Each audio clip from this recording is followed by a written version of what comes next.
ကဲတစ်တော့ရေးရှင်မကျေနပ်ရင်လည်းပြောပါရှင်ကျမဒီဗီဒီယိုကိုလေ3ညိတ်3ကရှိပါပြီရှင်ပြန်ရိုက်နေရနော်အတန်ဒီမပါလိုက်ပြန်ရိုက်လိုက်အတန်ဒီမပါလိုက်ပြန်ရိုက်လိုက်နဲ့ဒီတစ်ချိန်တော့အတန်လေးပါပြီပါရှင်နော်ကဲအခုဘာပြောချင်တာလဲဆိုတော့လေအခုအမားတို့ရဲ့စုပရန်ကထွက်တဲ့ပစ္စည်းတွေမှန်သမျှကမရောင်းပါဘူးဆိုတာလည်းမရှိဘူးပစ္စည်းဘက်ရက်ပြဆိုတာလည်းဒီနေ့ချိန်ကြီးမရှိခဲ့ဘူးစုပရန်ကထုတ်ထားတဲ့ပစ္စည်းလေးမျိုးပါဆိုရင်တစ်နှစ်ဖြစ်သွားပြီပေါ့နော်စုပရန်ထုတ်ခဲ့တဲ့ပစ္စည်းတွေကအဲ့ဒီတစ်နှစ်မှာအမားတို့ပေးချိန်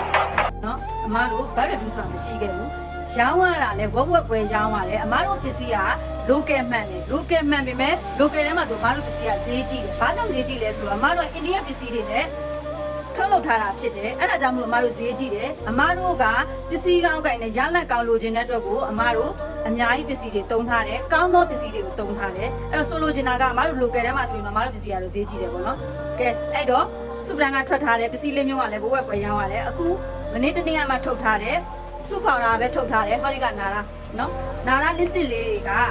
အမားဆိုလို့ရှိရင်နာရာမှာထုတ်ထားတာ3ယောက်ထုတ်ထားတယ်ဒါပေမဲ့အမရဲ့ချစ်ကိုကဝယ်ပေးတာ2ချောင်းပဲဝယ်ပေးတယ်အဲကြော်ညာလည်းဝင်လိုက်သေးတယ်နော်အခုအမဆိုထားတာကတော့ပန်းခရမ်းရောင်03ပေါ့နော်အဲ့ဒီ03ကဟောဒီမှာကြည့်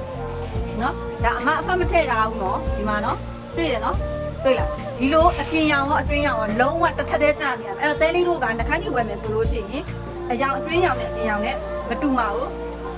စိတ်မပူရတော့เนาะအခုဒီမှာဆိုလို့ရှိရင်ဒါက01မုခါလေးမုခါကလည်းစိုးလိုက်ရင်လည်းဒီရောင်ပဲထွက်မှာနောက်မှကြာလာတော့မှအရောင်လေးတက်လာပြီးတော့အရောင်ရင်းဘက်လေးသွားမယ်အဲ့တော့စိတ်ပူစရာမလိုအခုဒီနာကနှခမ်းကြီးကလည်းအမမအရောင်စရာလည်းမရှိတော့ဒီပန်းကန်းရောင်ဆိုရင်လည်းကုန်ပြီအခုမမရှိတာ01တော့01နဲ့02ပဲရှိတော့တယ်အဲ့လိုချင်နေဆိုရင်တော့မြန်လေးကိုဟဲ့လို့လုပ်လိုက်သူကကြတော့ဒီမှာ